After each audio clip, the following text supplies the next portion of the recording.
Welcome back. This time I'm going to do another segmented piece. I'm going to make this bowl. I haven't figured out what materials I'm going to use yet, but y'all stay with me and we'll see where it goes. This bowl is going to be given away. What? Yep, I'm going to do a giveaway. When I hit 1,000 subscribers, I know it's a little bit early, but when I hit 1,000 subscribers, I'm going to give this bowl away and a small axe kit. That's 2 small jars of axe, abrasive paste, and polishing restoring compound. If you want to enter, stay tuned to the end and I'll tell you how. So let's knock this thing out. Yes, that's Corian, and that is what I'm going to be making the bowl out of. The main pieces will be this speckled white. All the accent pieces are going to be this green over here. Before I forget, again, my buddy Patrick at Patrick's Workshop made me some goodies for my new workbench. He made me some bench dogs. Check that out. Pretty cool, huh? He printed them with his 3D printer. So I got 6 of them. They're different colors because that's what he had, and I don't care.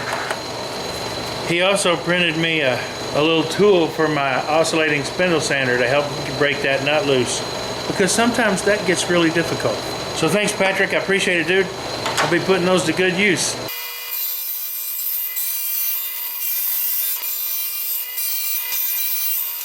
Here's a quick little tip for you. Y'all have seen me using this in the past with a hand clamp. It's because I'm stupid. I forgot I had these.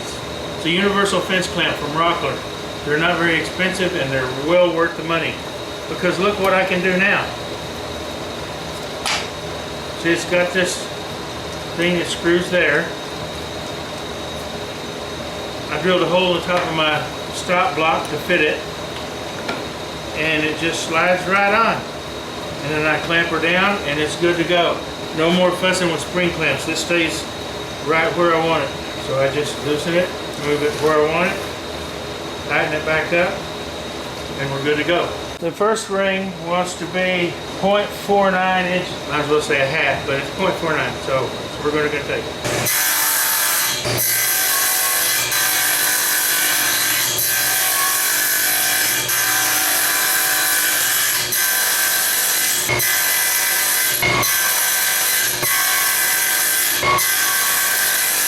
You know what happens when you get in a hurry? Like I did just now, without thinking.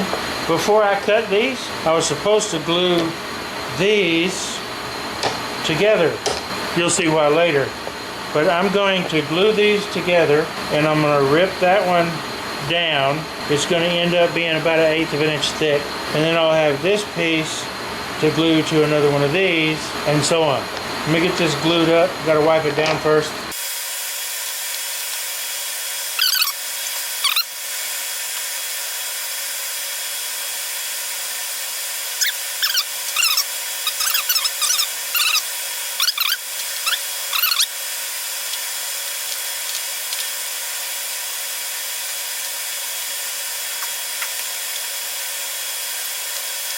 Now that has to sit in the clamps for 2 hours, but it has to dry overnight.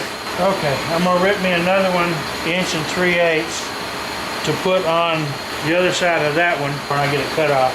And the fat boy forgot to turn the camera on again. Yay, stupid. Okay, let's see how this lines up. If it lines up.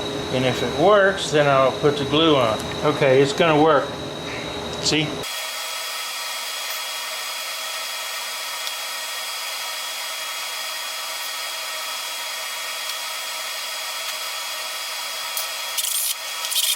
Okay, that'll work.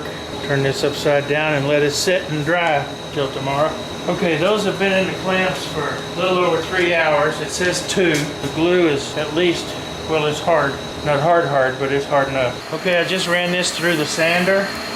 Got it relatively flat. What I want to do now is rip this in half. I've got the fence set. I'm going to take several passes. Billy, why aren't you doing that on the bandsaw?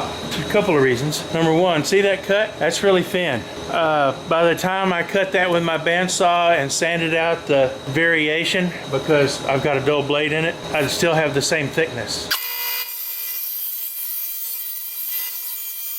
So now I've got 2 pieces. There's a little bow, but that really doesn't matter. Now I'll run these through the sander and make them the same thickness. Okay, I've got these the thickness that I want. Now I can start milling up my rings. But before I do that, it's time to glue these together. This is 2 inches wide. This is for 2 more rings.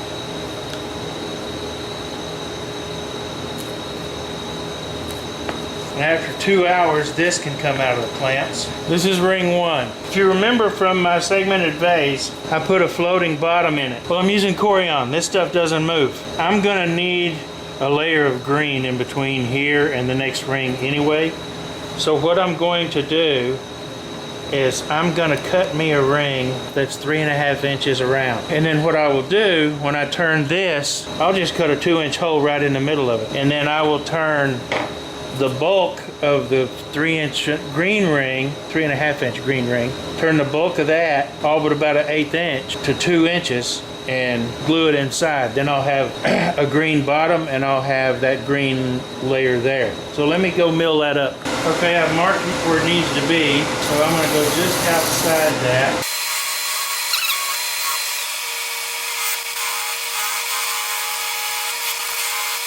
That's most of the way through. So I'll finish this off on the bandsaw and then hit it with my sander and smooth those edges.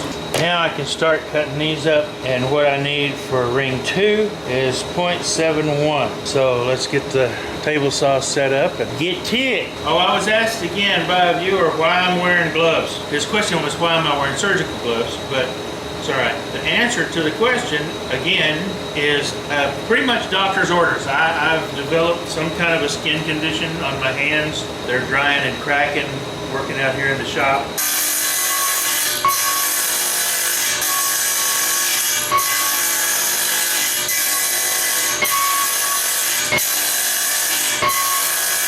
Okay, that looks like it's gonna fit fairly well. I just need to cut the green pieces to go in the middle. But before I do that, I've got one more ring the same width as this one, and that's the top ring. So I'm gonna go ahead and cut it now that I've got the saw set up. All I gotta do is make my adjustment for the width, and it's 1.55 inches. Okay, here's the second ring. I haven't glued it up yet, but I just wanted to make sure it aligned good. Second ring and the last ring. Time to glue them up.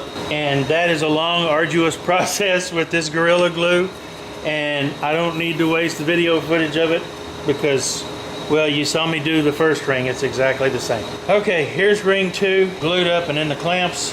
Looks good. We'll leave this one set to dry and I'll start on another one. Okay, so I'm gonna hot glue the bottom ring to this, centering it as best I can in my lines, and I'll let this set up a little while and cure up pretty good. I want it to hold. And then what I will do is I will start working on the inside of this. I'm gonna make it 2 1/8 so it'll fit in my chuck. So I'm gonna turn this down to 2 1/8, and then I will start turning the green to 2 1/8 as well to fit in that. In the words of my old granddaddy, it took some ciphering to figure out how I want to do this. Okay, I figured it out. What I did was I put me a little spacer that I know is flat down inside here. Now I'm grabbing it with these jaws, and look at there. Absolutely perfect.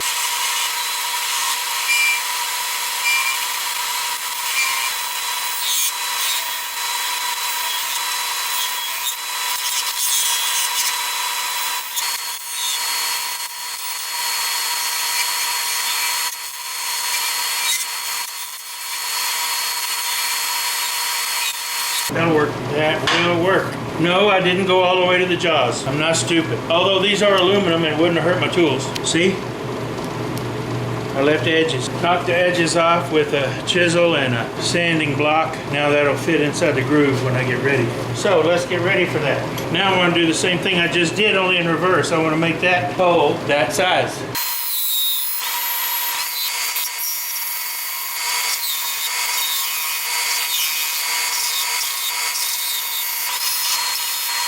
Oh, I'm through.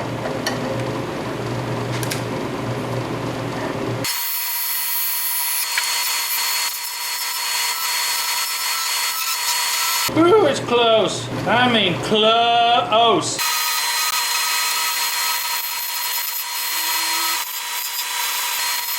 Well, we're doing it the way you catch a unique rabbit. Unique up on it. That's what I'm doing. I'm uniquing up on it. And I can drive that home. What I'm gonna do now that I've got that, I'm gonna wet this. I'm gonna put glue on here, stick it in, bring my tailstock up and clamp it. Do the old Jed to it. You know, Beverly Hillbillies, Jed, clamp it. I'll be here all day, folks.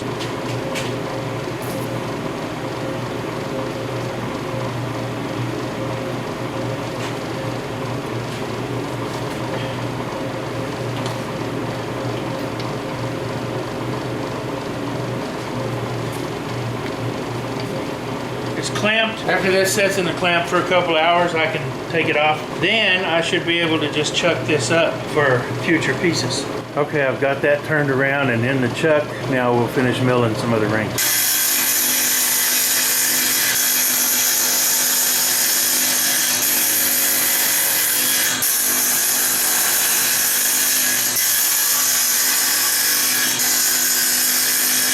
Well, I don't know if I exceeded the open time on the Gorilla Glue with this big ring or what, but when I ran it through the drum sander, this happened. And I thought, okay, well, I'm safe, but it did it to this one too. Now I gotta glue that back together and then reflatten everything. Oh well.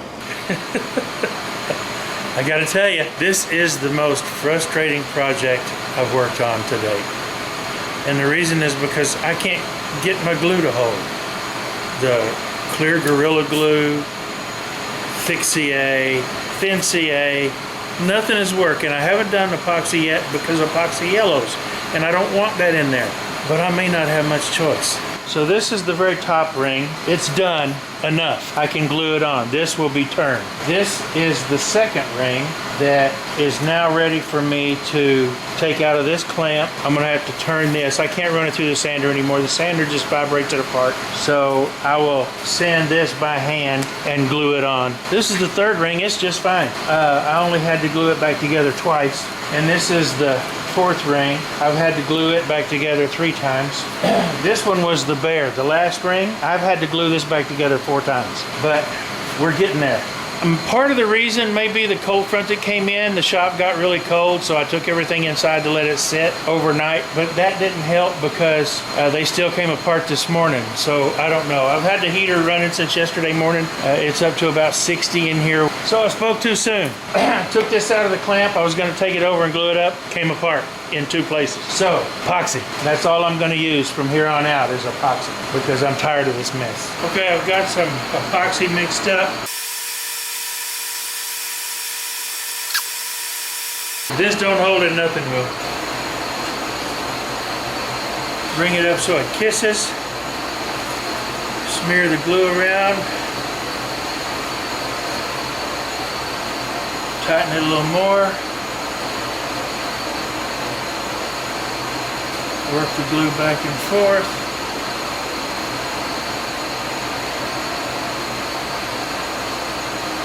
Now line it up so that these green pieces split these green pieces.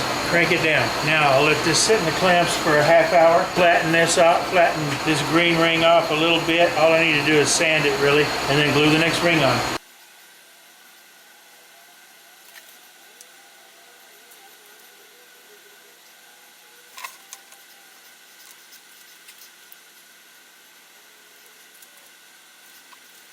Let that set for about a half hour.